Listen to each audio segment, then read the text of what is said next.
I bought a Tudor watch. This is a brand near and dear to my heart, as the first watch I ever received was a gift from my late father to me when I was a very young kid. That watch was a Tudor Day-to-Day Oyster Prince. Tudor is a company founded in 1926 by Hans Wildorf, the same Hans Wildorf who founded Rolex. Both the companies are owned by the Hans Wildorf Foundation, and Tudor is based in Geneva in Switzerland. You may now see 3 watches flanking the box of the Tudor, and you're probably wondering, is this some kind of a flex? Well, no, it's not. In all the reviews I have seen of the watch I purchased, there was no mention as to the visibility of reading the time on the dial. And that is something I contend you have to see for yourself in any watch. And I'll explain it as I reveal the watch. The watch comes in a pretty standard Tudor box.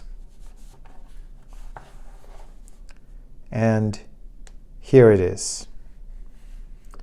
It is the most popular Tudor model, the Black Bay 58, but a rather unique version of it. This is the Black Bay 58 925 in sterling silver. 925 is the amount of silver present, 92.5%, and the rest is made up of other metals that makes up the 925 silver alloy. The watch is a diver with a dive bezel rated for 200 meters or 660 feet. One thing I'm really happy about is Tudor actually puts the correct meters to feet calculation in there. A lot of brands seem to have 200 meters to 600 feet, and it just bugs me. The finish of the silver is brushed all around, and it really has a very different glow than the stainless steel, as you can see here, of my IWC Le Petit Prince. This is warmer perhaps and more inviting than just a plain silver watch. And that's one of the reasons I wanted to get this particular version of the Black Bay 58. This watch is chronometer certified and comes with the MT 5400 movement. It has a display case back, which is not really a big deal to me, as I tend to wear my watches to see the time. It does have a stamp signifying it's 925 silver. The watch features a 70-hour power reserve, and that is something that is very, very handy in a watch like this. The watch has a heft to it, perhaps a little bit more than a steel watch, but not as much as a gold watch. I got this watch on a leather strap, which for me is an ideal option. It also does come on a fabric strap, but the fabric strap is perhaps only for casual use, and you can dress this watch up with the leather strap.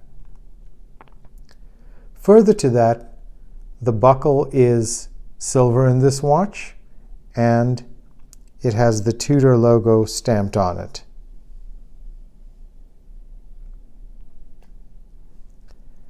As far as thickness, this watch is a little thicker than a standard Black Bay 58 in steel, but it's not hugely so, given that it is a dive watch.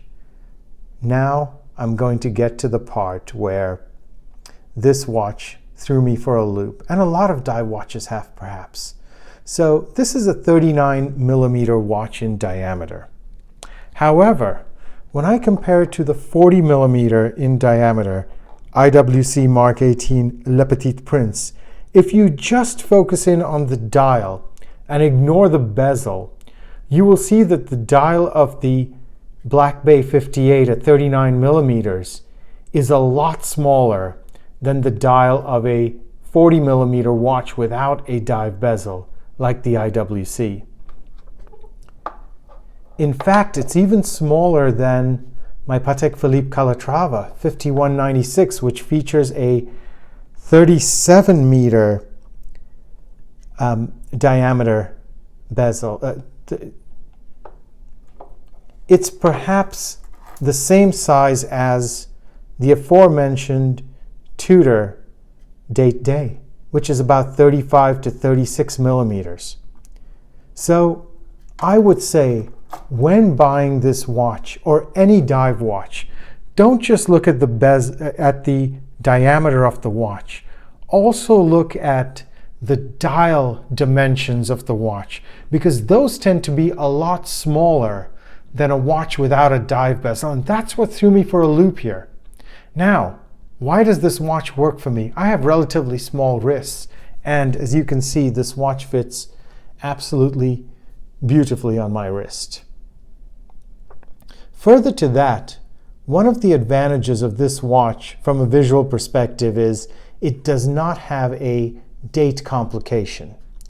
What that basically means is all of the visible area of the dial is very readable. If it had a date window in here, I contend this watch would be too busy for as small as a dial as it has.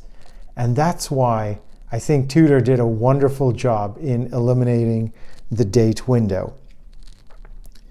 Whenever you're buying this watch or any other dive watch, it's so important to be able to not just put it on the wrist and see how it fits, but also how you can read the time with the watch, as that is one of the primary functions of why we wear watches today. I thought I wanted to share that with you because I've never seen any other review mention the actual dial size, which I believe is 35 to 36 millimeters, as opposed to just the standard 39 millimeter diameter. Further to the unboxing, this watch does come with the international guarantee card, which is for 5 years. It does also come with an instruction manual, and finally a list of the service centers. In the back part of the box,